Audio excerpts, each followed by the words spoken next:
महाशिवरात्रि के पावन पर्व की आप सभी को हार्दिक शुभकामनाएं। भगवान शिव और माता पार्वती की कृपा सदैव आप और आपके समस्त परिवार पर बनी रहे। महाशिवरात्रि की पूजा बहुत विशेष होती है, इसलिए इसमें विशेष रूप से कुछ सामग्रियों को शामिल किया जाता है जिससे कि भगवान शिव की और माता पार्वती की कृपा हमें प्राप्त हो।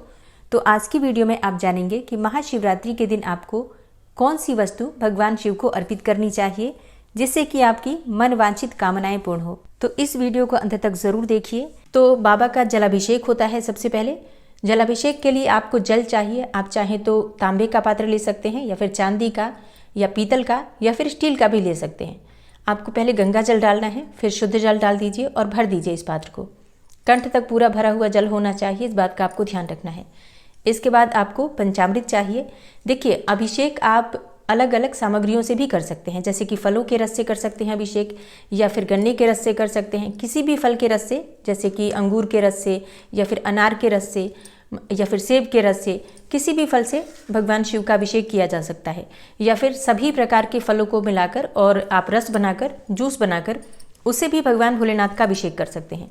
लेकिन पंचामृत सबसे ज़रूरी होता है अभिषेक करना पंचामृत से, इसलिए सबसे पहले पंचामृत होना चाहिए। तो दूध ले लीजिए, दही, घी, शहद और शक्कर, ये सामग्रियाँ आपको चाहिए बाबा के अभिषेक के लिए। और एक जगह आपको पंचामृत बनाकर ही रखना है, मतलब एक पात्र में आपको सारा चीज़ मिलाकर रखना है। पहले अलग अलग पात्रों में आप अलग अलग चीज़ें रख लीजिए, फिर इसके साथ ही एक पात्र में आप सभी सामग्रियाँ मिलाकर पंचामृत बना लीजिए। ठीक है, आप शिवपुराण पढ़ेंगे तो शिवपुराण में ये लिखा हुआ है कि सभी सामग्रियों से पहले एक एक करके अभिषेक करना चाहिए, पंचामृत की सभी सामग्रियों से। उसके बाद पंचामृत को मिलाकर और बनाकर फिर उससे अभिषेक करना चाहिए। इस प्रकार से अभिषेक की विधि शास्त्रों में बताई गई है, महाशिव पुराण में बताई गई है। तो आप इस प्रकार से सामग्री सभी रख लीजिए। ये बाबा के अभिषेक की सामग्री हो गई। इसके बाद आपको कौन सी सामग्री चाहिए? तो इसके बाद आपको चाहिए पूजा की सामग्री। अब आप सबसे पहले कलावा लेंगे वस्त्र अर्पित करने के लिए। आप चाहे तो सफ़ेद वस्त्र भी ले सकते हैं, लेकिन कलावा ठीक रहेगा। अगर आपके पास वस्त्र ना हो तो यज्ञोपवीत चाहिए बाबा के लिए, सफ़ेद रंग का यज्ञोपवीत भगवान भोलेनाथ के लिए। अगर आप गणेश जी को भी यज्ञोपवीत अर्पित करते हैं तो पीले रंग का यज्ञोपवीत ले सकते हैं। अगली सामग्री आपको चाहिए तिलक की, जो कि आप सफ़ेद भस्म लेंगे। सफ़ेद भस्म और इसके साथ ही सफ़ेद चंदन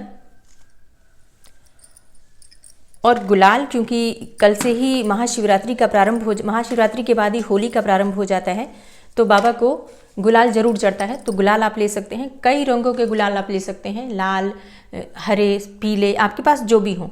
ठीक है, कई प्रकार के गुलाल आप बाबा को चढ़ा सकते हैं। और चाहिए आपको लाल चंदन। ठीक है, बहुत से लोगों के प्रश्न आते हैं कि लाल चंदन अलग होता है, रोली अलग होती है क्या? जी हाँ, लाल चंदन और रोली दोनों अलग अलग होती है। देखिए, इन पर लिखा होता है, ये देखिए, शुद्ध लाल चंदन लिखा है इस पर, और इसी प्रकार से इस पर रोली या कुमकुम लिखा है। तो रोली या कुमकुम बाबा को नहीं चढ़ता है, भोलेनाथ को चढ़ता है लाल चंदन। आप चाहें तो लाल चंदन बाबा को चढ़ा सकते हैं। अच्छा, लाल चंदन चढ़ाने के बहुत सारे फायदे होते हैं, जैसे कि सरकारी नौकरी में परेशानियां हो या फिर कर्ज से मुक्ति चाहिए आपको, तो इसके लिए लाल चंदन चढ़ाया जाता है। या फिर मंगल कमजोर हो तब भी लाल चंदन जल में डालकर अर्पित करने से, उससे अभिषेक करने से मंगल मजबूत हो जाता है। तो ये सामग्रियाँ आपको चाहिए। सिंदूर चाहिए माता पार्वती को अर्पित करने के लिए, भगवान गजानन को भी सिंदूर का तिलक कर सकते हैं। और अगली सामग्री आपको चाहिए अबरक।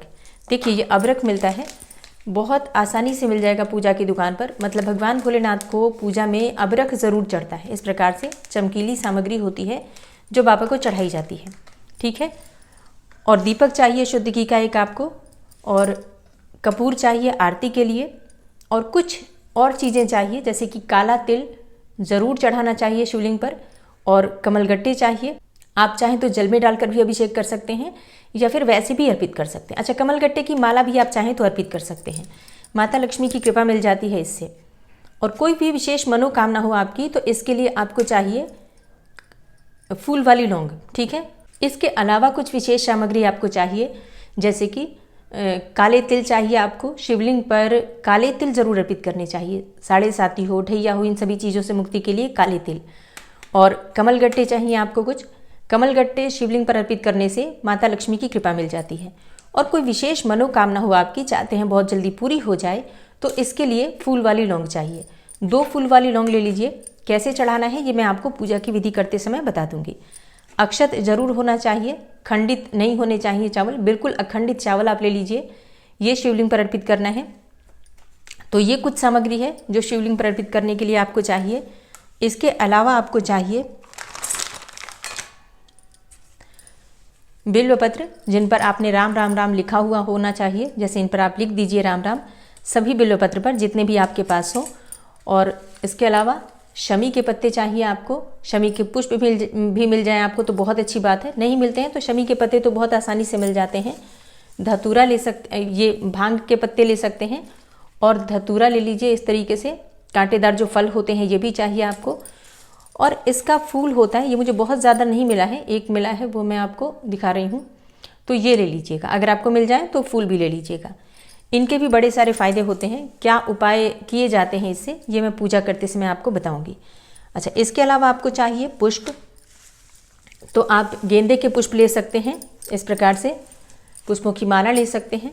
फूल आपको लेना है, सफ़ेद फूल चाहिए आपको और लाल फूल चाहिए।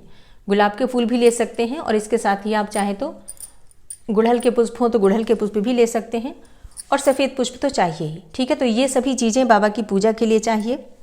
भोग के लिए सामग्री आपको चाहिए फल इत्यादि, जो भी आप भोग में अर्पित कर सकते हैं यथासंभव, जो भी सामग्री आपको मिल जाए फल ले सकते हैं। बेर ज़रूर चढ़ाए जाते हैं बाबा की पूजा में, मतलब शिवरात्रि पर बेर चढ़ाना शुभ माना जाता है और ज़रूरी भी माना जाता है, मतलब बेर चढ़ाना अत्यंत आवश्यक माना जाता है। इसके अलावा जो भी ऋतुफल आपके पास उपलब्ध हो उनका आप प्रयोग कर सकते हैं। अगली आपको सामग्री चाहिए सफ़ेद मिठाई। अगर आपके पास उपलब्ध हो तो सफ़ेद मिठाई ले सकते हैं, या फिर आप चाहें तो मतलब अगर आप खीर बना पाते हैं तो खीर बना सकते हैं, मखाने की खीर। और अगर ये चीज़ें ना हो तो शक्कर या गुड़, जो भी आपके पास उपलब्ध हो, इन सभी सामग्रियों को आप ले सकते हैं भगवान की पूजा के लिए। इसके अलावा धूप बत्ती चाहिए, अगरबत्ती चाहिए। ये सभी चीज़ें तो नॉर्मल है, आप जानते ही हैं। तो ये सभी सामग्रियाँ बाबा की पूजा में हम प्रयोग करते हैं। किस प्रकार से करना है अभिषेक और पूजा, ये अब आप आगे देख सकते हैं। ठीक है, तो ये सभी। और हाँ, एक और चीज़ आपको लेना होता है, मतलब भगवान भोलेनाथ की पूजा में रुद्राक्ष की माला ज़रूर होनी चाहिए आपके पास। रुद्राक्ष की माला शिवलिंग पर ज़रूर अर्पित करना है चढ़ाने के लिए शिवलिंग पर, और बाद में आप इसका प्रयोग कर सकते हैं। देखिए, अगर आप धारण भी करना चाहें ना, तब भी इसे चढ़ाकर और धारण कर सकते हैं, या फिर जप में प्रयोग कर सकते हैं, जैसी भी आपकी इच्छा हो। तो बस इतनी ही सामग्रियाँ चाहिए भगवान की पूजा के लिए। बाकी यथाशक्ति यथासंभव जितनी आपके पास उपलब्ध हो जाए आप उनका प्रयोग कर सकते हैं। और इसके अलावा आप डमरू ले सकते हैं बाबा को चढ़ाने के लिए। आप चाहे तो मंदिर में भी दे सकते हैं डमरू, अपने घर में भी रख सकते हैं शिवलिंग के पास, या भगवान को चढ़ाकर वापस भी ला सकते हैं। ठीक है, तो ये सभी सामग्री आपको चाहिए बाबा की पूजा के लिए। अब एक और चीज़ का आपको ध्यान रखना है, माता पार्वती की पूजा में अगर आप सुहाग की सामग्री चढ़ाते हैं तो अत्यंत ही श्रेष्ठ होता है। तो आप सुहाग की सामग्री चाहे तो साड़ी ले सकते हैं, या फिर आप वस्त्र ले सकते हैं, जैसे कि माता की चुन्नी ले सकते हैं, या फिर आप चाहें तो कोई साड़ी सूट इत्यादि ये भी चढ़ा सकते हैं, या फिर आप चाहें तो जैसे पूरी 16 श्रृंगार की सामग्री भी अर्पित कर सकते हैं। तो ये तो देखिए आपकी अपनी इच्छा पर निर्भर करता है। वैसे ज़रूरी जो चीज़ें होती हैं उसमें बिंदी, सिंदूर, चूड़ियाँ अगर आपके पास हो, मेहंदी हो, ये सभी चीज़ें आप चढ़ा सकते हैं। तो भगवान भोलेनाथ की पूजा के लिए सामग्री आपको इतनी ही चाहिए।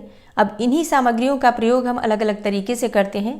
जिस भी मनोकामना से आप पूजा करते हैं उस मनोकामना के निमित्त आप अपनी पूजा की विधि में परिवर्तन कर लेते हैं। ठीक है, तो अब जानते हैं पूजा विधि के बारे में, लेकिन उसके लिए आपको अगली वीडियो देखनी पड़ेगी। इस वीडियो को यहीं पर विराम देती हूँ। मिलती हूँ मैं आपसे अगली वीडियो में, जिसमें संपूर्ण पूजा की विधि आपसे शेयर करूँगी और बहुत सारे उपाय आपसे शेयर करने वाली हूँ। अलग अलग कामनाओं के लिए अलग अलग चीज़ें जो भगवान को अर्पित की जाती हैं, किस प्रकार से अर्पित की जाती हैं, सारी जानकारी आपको आने वाली वीडियो में मिलने वाली है। तो चैनल से जुड़े रहिए, जिससे कि सारी जानकारी आपको सही समय पर प्राप्त हो जाए। मिलती हूँ मैं आपसे अगली वीडियो में, तब तक के लिए जय श्री राधे।